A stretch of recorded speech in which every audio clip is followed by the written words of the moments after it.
ફાટક નંબર 241 અવારનવાર સ્થાનિકો સાથે દુર્વ્યવહાર થઈ રહ્યો છે. બાળકો, નોકરિયાત વર્ગ તેમજ કામ ધંધાએ ખેડૂત વર્ગને તમામને મુશ્કેલી પડે છે. ડીએમ મેડમ જ્યારે આગળ આવ્યા હતા સ્થાનિકોની વારંવાર રજૂઆત કરવા, પંચાયતની રજૂઆત કર્યા પછી ડીએમ મેડમ જ્યારે આગળ આવ્યા હતા ત્યારે એમણે એક જોઈન્ટ મિટિંગ રાખી હતી, જેમાં રેલવેના અધિકારી ડીએમ મેડમ હતા, 2 બાજવા કરચિયાના સરપંચ હતા, તલાટી હતા અને લેખિતમાં નક્કી કર્યું કે ફાટકને 20 મિનિટે ખોલવાની અને નીચેનું જે ગળનારું છે એનું ડીવોટરિંગ કરવાનું. પણ આજ સુધી કોઈ પણ જાતનું સાફ સફાઈ તો સમજ્યા, પણ ફાટકને પણ આ લોકો 1-1 કલાક ને 1.25 કલાક સુધી બંધ રાખે છે. પરિણામે આજે બોર્ડની એક્ઝામ ચાલે છે. બાજવા તરફનો છોકરો, કરચિયા ગામનો છોકરો દશરથ સાઈડ નંબર આવ્યો હોય તો એ તકલીફમાં છે, એ બાજુનો છોકરાનો બાજવા નંબર આવ્યો હોય તો એ તકલીફમાં છે. એક્ઝામના ટાઈમે આ તકલીફો છે. નોકરિયાત વર્ગ તો ડેલીના એમની આંખમાં આંસુ આવી જાય છે. 1-1 કલાક એ લોકો નોકરી ઉપર લેટ જાય છે, ગોલ ગોલ ફરીને જાય છે.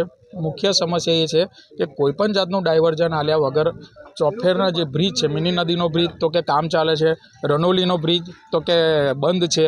તમામ મોટા વ્હીકલોને અહીં ડાયવર્ટ કરી દીધો છે. ઓલરેડી ટ્રાફિક તો દુનિયાભરનો છે, ઉપરથી ફાટકને નિયમ અનુસાર જે 20-25 મિનિટે ખોલવી જોઈએ ખોલતા નથી, જેને લીધે ગ્રામજનો જોડે અવારનવાર આ તકલીફ થાય છે. હવે આ સમસ્યાથી અમને હાથ જોડીએ છીએ કે અમને જેમ તેમ કરીને બહાર કાઢો.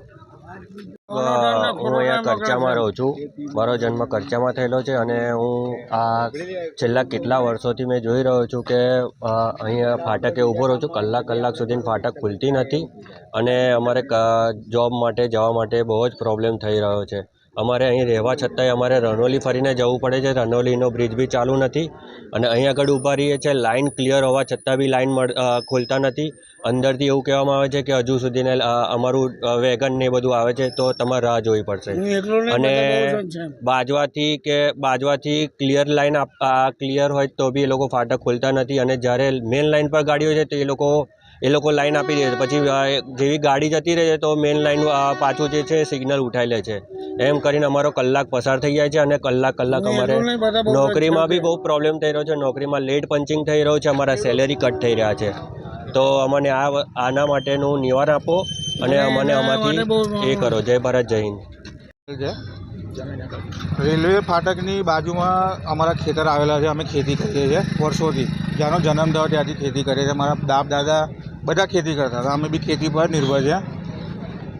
મને ખબર છે ત્યાં સુધીને હું સમજનો થયો ત્યાં સુધીમાં રેલવેનો પ્રોબ્લેમ આજ સુધી સોલ્વ થયો નથી. એના થકી ઘણા બધા પ્રોબ્લેમ થયેલા છે, અગાઉ બી પ્રોબ્લેમ થયેલા છે. રેલવેનું ઓઇલ, ગંદકી, બધું ચોમાસાનું પાણી બધું અમારા ખેતરમાં રોકાઈ જાય છે. પાકને ઘણું બધું નુકસાન થયેલું છે. અગાઉ બી વારંવાર રજૂઆત કરેલી છે. દરેક કલેક્ટરને ખબર જ છે. છેલ્લા 15 વર્ષની અંદર વડોદરા ખાતે જેટલા કલેક્ટરની નિમણૂક થઈ છે, દરેક કલેક્ટરને આ બાબતે, રેલવેની તકલીફ બાબતે બધી જ રીતે બધી જાણ છે. તેમ છતાં પણ એ લોકો દ્વારા કોઈપણ જાતનું પગલું લેવામાં આવ્યું નથી અને મને લાગતું નથી કે ભવિષ્યમાં બી એ લોકો કોઈ પગલું લેશે. બરાબર છે. એટલે અમે હવે આ સમસ્યાથી ખરેખર કંટાળી ગયેલા છે. વારંવાર રિફાઇનરીને રજૂઆત કરેલી છે, રેલવેને રજૂઆત કરેલી છે, પણ આ બધા જાડી ચામડીના છે. એ બધા કેવું પોતે જાતે નેતા અહીંયા આવે તો અમને ખબર પડે કે ભાઈ અહીંયા આગળ શું પરિસ્થિતિ છે. બરાબર છે. હું મારા એકલાનો અભિપ્રાય નથી કહેવા માગતો.